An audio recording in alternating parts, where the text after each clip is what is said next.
तो GDP ratio किसी भी मुल्क की इकोनॉमिक परफॉर्मेंस और परफॉर्मेंस के अंदर इस्तेहकाम को जज करने के लिए globally as an economic indicator इस्तेमाल किया जाता है। डेट टू जीडीपी रेशियो का मतलब ये होता है कि आपके मुल्क का टोटल नेशनल डेट आपकी ग्रॉस डोमेस्टिक प्रोडक्ट यानी जीडीपी का कितने परसेंट बनता है। बुनियादी तौर पे कर्ज़ा लेना किसी भी मुल्क के लिए इतना बुरा इकोनॉमिक इंडिकेटर नहीं होता, जितना बुरा इकोनॉमिक इंडिकेटर एक इनफरादी बंदे के लिए होता है। मुल्क की मईशत को समझने के लिए आप वो असूल नहीं इस्तेमाल कर सकते, जो किसी भी इनफरादी माशी मामलात को समझने के लिए आप इस्तेमाल करते हैं। मिसाल के तौर पे मेरे और आपके लिए, एक इंडिविजुअल के लिए इनफरादी सतह के ऊपर कर्जा लेके घर का बजट चलाना एक बुरा इकोनॉमिक इंडिकेटर है। लेकिन किसी भी मुल्क के लिए कर्जा लेके अपनी मईशत को चलाना उतना बुरा इकोनॉमिक इंडिकेटर नहीं समझा जाता, अप टू एन एक्सटेंट कि जो डेट है वो अनसस्टेनेबल हो जाए या एक सर्टन लेवल से ऊपर चला जाए। जब वो मुल्क उस डेट ट्रैप के अंदर इस तरह फंस जाता है कि उस डेट को रीपे करने के लिए, डेट सर्विसिंग के लिए उसका जो मेजॉरिटी पोर्शन ऑफ इनकम है वो इस्तेमाल होना शुरू हो जाता है। इसकी एक वजह ये भी है कि जब भी कोई मुल्क लोकल करेंसी के अंदर कर्जा लेता है तो उसको इतना बुरा कर्जा नहीं समझा जाता। रीज़न बीइंग कि कोई भी लोकल करेंसी किसी भी मुल्क की सॉवरेनिटी की निशानी होती है। तो वो करेंसी, वो रुपया जो कि किसी मुल्क की सॉवरेनिटी की निशानी है, उस मुल्क की स्टैम्प के बाद इस काबिल है कि उसको करेंसी समझा जाए। उस करेंसी के अंदर लिया हुआ कर्ज़ा इतना बुरा कर्ज़ा नहीं समझा जाता, लेकिन अप टू अ लिमिट। और वो लिमिट क्या है? पाकिस्तान के केस में हमारी जो मिनिस्ट्री ऑफ फाइनेंस है, उसने इसको 60% ऑफ द जीडीपी के ऊपर फिक्स किया है कि अगर पाकिस्तान का कर्जा टोटल जीडीपी के 60% तक रहेगा तो उसको सस्टेनेबल समझा जाएगा। तो आज की वीडियो में हम पाकिस्तान तहरीक इंसाफ और मुस्लिम लीग नून के दौर हुकूमत का डेट टू जीडीपी रेशियो के ऊपर कंपैरिजन करने की कोशिश करेंगे। पाकिस्तान मुस्लिम लीग नून के दौर हुकूमत की इब्तदा में डेट टू जीडीपी रेशियो 63% थी, जो कि 2018 में 72% तक बढ़ गई। और इन 5 सालों में हमारे डेट टू जीडीपी रेशियो के अंदर 14% का नेट इंक्रीज़ होता है। जैसे पहले अर्ज़ किया है कि पाकिस्तान के लॉ के हिसाब से द अपर लिमिट इज़ 60%, तो वो 60% को ऑलरेडी ब्रीच किया जा चुका था और उसमें मज़ीद 14% का भी इज़ाफ़ा होता है पीएमएल-एन के दौर में।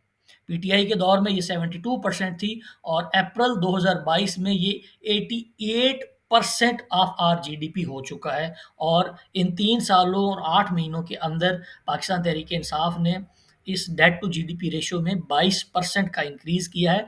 तो डेट टू जीडीपी रेशियो, जो कि ग्लोबली एक एक्सेप्टेड इकोनॉमिक इंडिकेटर समझा जाता है और जो ट्रेडिशनल आईएमएफ के, हार्वर्ड के, एमआईटी के या वेस्ट से मोटिवेटेड या वेस्ट से मुतासिर इकोनॉमिस्ट होते हैं, वो डेट टू जीडीपी रेशियो को एक बहुत ही अहम इकोनॉमिक इंडिकेटर समझते हैं।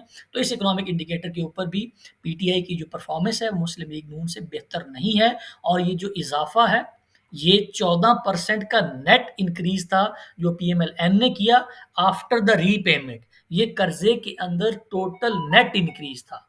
और same is the case for Pakistan Tehreek Insaf के पुराने कर्जों की अदायगी, रीपेमेंट, डेट सर्विसिंग के बाद जो नेट इंक्रीज हुआ है कर्जों में, वो 22% का हुआ है। लेकिन जैसे मैंने पहले अर्ज किया था कि पाकिस्तान का जो fiscal responsibility and debt limitation act है 2005 का, जो मुशर्रफ के दौर में बनाया गया था, उसमें पाकिस्तान की मईशत के इसी बुनियादी मसले को समझने के लिए एक अपर लिमिट डिफाइन की गई थी। और फिर 2015 के अंदर ये फैसला किया गया कि 2015-16 और 16-17 में इन दो मालियाती सालों में पाकिस्तान का जो डेट है, इसी एक्ट का ये एक्सट्रैक्ट है जो कि मैंने आपकी स्क्रीन के ऊपर आपको नज़र भी आ रहा है, इसको हमने अपने जीडीपी के 60% पे वापस लाना है, जो कि पाकिस्तान में बाय लॉ, पाकिस्तान का जो रियासती कानून है, fiscal responsibility and debt limitation act, इसके हिसाब से हमारे जीडीपी के 60% से ज़्यादा नहीं होना चाहिए, क्योंकि इससे अगर बढ़ेगा तो वो डेट सस्टेनेबल नहीं रहेगा और हमारी इकॉनमी को बुरी तरह से इम्पैक्ट करेगा। जैसे मैंने इस पूरी सीरीज़ में कोशिश ये की है कि हम एकेडमिक लेंस से और जितनी कोशिश की जा सकती है किसी भी फिनोमेना को समझने के लिए न्यूट्रल होके और ऑब्जेक्टिव एनालिसिस करने की कोशिश करें, तो डेट टू जीडीपी रेशियो के हवाले से भी जो other side of the picture है, जो flip side of the coin है, वो भी देखने की ज़रूरत है। जैसे मैंने पहले एक्सप्लेन किया कि debt to GDP ratio globally एक एक्सेप्टेड इकोनॉमिक इंडिकेटर समझा जाता है। वेस्ट, आईएमएफ और अमेरिका से मोटिवेटेड और उनसे जो इंस्पायर्ड इकोनॉमिस्ट हैं, वो इसको बहुत अहमियत देते हैं। और जैसे वेनेजुएला की मैंने एग्जांपल यहाँ पे सामने लिखी है, उसका जो डेट टू जीडीपी रेशियो है वो उसकी इकोनॉमी का 350% है, 350% ज़्यादा है। ग्रीस 206% है और आपको पता होगा कि ये दोनों ममालिक हैं जिनके बारे में खबरें आती रहती हैं कि ये शायद डिफ़ॉल्ट कर जाएँगे।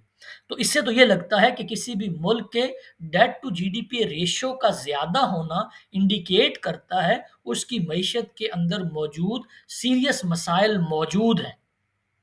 लेकिन जो flip side of the coin है जो मैं आपको दिखाना चाहता हूँ, वो ये है कि जापान का भी जो डेट टू जीडीपी रेशियो है, वो 266% है। यूएस का 128% है। तो अब ये समझने वाली बात है, जो कि गुज़श्ता वीडियो के ऊपर भी पूछी गई कि आप तो कहते हैं कि बजट डेफ़िसिट और फ़िस्कल डेफ़िसिट मसला नहीं होता।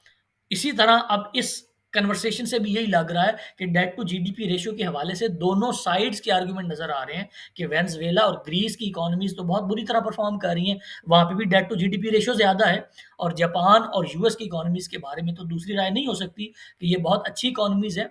लीडिंग इकोनॉमिस्ट इनके बारे में बहुत ही पॉज़िटिव राय रखते हैं, तो वहाँ पे भी डेट टू जीडीपी रेशियो वो बहुत ज़्यादा है, तो इससे कोई बंदा क्या नतीजा निकालेगा? तो वो नतीजा इस तरह निकाला जा सकता है कि डेट टू जीडीपी रेशियो के हवाले से जैसे पाकिस्तान के अंदर एक लॉ मौजूद है कि जो कर्जा है, जो डेट है, जो नेशनल डेट है, उसको हमने अपने मुल्क के अंदर एक लेवल से, एक लिमिट से नहीं बढ़ने देना। जब वो लेवल क्रॉस हो जाएगा, तो उसके बाद कर्ज़ा सस्टेनेबल नहीं रहेगा और आपकी इकोनॉमी के अंदर पैदा होने वाली जो इनकम है, उसका एक बहुत बड़ा पोर्शन आपको डेट सर्विसिंग के लिए पे करना पड़ेगा। तो अगर आप सारे पैसे डेट सर्विसिंग में, कर्ज़ों की किस्तों की अदायगी में दे देंगे, तो मुल्क को कैसे चलाएँगे और अपने मुल्क के अंदर डेवलपमेंट कैसे करेंगे, सोशियो वेलफेयर इकोनॉमिक जो डेवलपमेंट है, उसके प्रोजेक्ट्स कैसे लगाएँगे, अपने डिफेंस को कैसे मैनेज करेंगे। तो जो डेट ट्रैप है, उससे बचना होता है। जापान और यूएस के केस में जो डेट ट्रैप है, उससे बचने का जो की है, जो चाबी है, जो उसकी वजह है जिसकी वजह से ये डेट टू जीडीपी रेशियो का इतना ज़्यादा होना उनके लिए बुरा इकोनॉमिक इंडिकेटर नहीं है कि दोनों ममालिक की जो इकोनॉमीज़ हैं, वो एक्सपोर्ट लेड इकोनॉमीज़ हैं। और अमेरिका के बारे में तो ये कहा जाता है कि उस मुल्क की जो इकोनॉमी है, उसका मेजर पोर्शन बाहर से आने वाली रेमिटेंसेस और इनकम के ऊपर है। जैसे दुनिया की तमाम लीडिंग कंपनीज़ के हेड ऑफिसेज़ यूएस के अंदर हैं, यूट्यूब का, गूगल का, फेसबुक का, इन तमाम जो मल्टीनेशनल जायंट्स हैं, इनके ऑफिसेज़ यूएस के अंदर हैं। तो वो कंपनीज़ जो पूरी दुनिया के अंदर रेवेन्यू जनरेट करती हैं, तो वो revenues in the shape of dollars वापस अमेरिका में चला जाता है। इसी तरह से जापान का केस है कि ऑटोमोबाइल्स की दुनिया की जो बड़ी लीडिंग कंपनीज़ हैं, उनके ऑपरेशंस पूरी दुनिया के अंदर मौजूद हैं और वहाँ से जो इनकम जाती है, वो जापान वापस चली जाती है। इस वजह से कि वहाँ पे जो एक्सपोर्ट लेड इनकम है वो इतनी ज़्यादा है कि इतना ज़्यादा डेट टू जीडीपी रेशियो होने के बावजूद उनके ऊपर कोई बुरा इकोनॉमिक इंडिकेटर नहीं समझा जाता। और अमेरिका के केस में एक दूसरी इम्प्लीकेशन ये भी है कि अमेरिका के बारे में ये कहा जाता है कि अगर अमेरिका आज पूरी दुनिया के साथ अपने ट्रेड रिलेशंस ख़त्म कर दे और आइसोलेशन में चला जाए, अपने बॉर्डर्स क्लोज़ कर ले, तो उसके मुल्क के अंदर इंडिजिनस लोकल इतनी ज़्यादा डिमांड है कि उसकी इकोनॉमी को चलाने के लिए काफ़ी है। लेकिन ये सारे फैक्टर्स जो जापान और यूएस के केस में मैंने एक्सप्लेन की हैं, ये ग्रीस के केस में भी नहीं है और वेनेजुएला के केस में भी नहीं है। तो तमाम इकोनॉमिक इंडिकेटर्स को हमने सब्जेक्ट टू द कंडीशन, जैसे वो लॉयर्स कहते हैं ना, कि जो इंटरप्रिटेशन होती है, जो लॉ होता है, that is subject to interpretation. इसी तरह से इकोनॉमिक इंडिकेटर्स भी सब्जेक्ट टू इंटरप्रिटेशन और सब्जेक्ट टू द कंडीशन होते हैं कि किन हालात के बारे में आप किसी भी इकोनॉमिक इंडिकेटर के बारे में बात कर रहे हैं। तो पाकिस्तान के केस में चूँकि ना जापान की तरह हमारे पास एक्सपोर्ट ज़्यादा है, ना यूएस की तरह एक्सपोर्ट ज़्यादा है, ना लोकल इकोनॉमी के अंदर इतनी सख्त है कि वो हमारे मुल्क को चलाने के लिए काफ़ी हो। तो इसके लिए हमारे मुल्क का जो डेट टू जीडीपी रेशियो है, वो 60% से ज़्यादा जब होगा, तो अनसस्टेनेबल हो जाएगा और हमारे लिए अपने मुल्क को ग्रो करना मुमकिन नहीं रहेगा। ये रेफरेंसेस हैं जहाँ से मैंने डेट टू जीडीपी रेशियो का डाटा 2013 से 18 तक का लिया है और 2022 का लिया है। तो डेट टू जीडीपी रेशियो के बारे में मेरी इन चंद गुज़ारिशात का अगर आपके ख़्याल में कोई पॉज़िटिव इम्पैक्ट है, कोई नेगेटिव इम्पैक्ट है, आपका कोई फ़ीडबैक हो, कोई एतराज़ हो या आपको लगे कोई ऐसी बात है जो मैंने खिलाफ़ वाक़या की है, तो ज़रूर आगाह कीजिएगा। Thank you so much.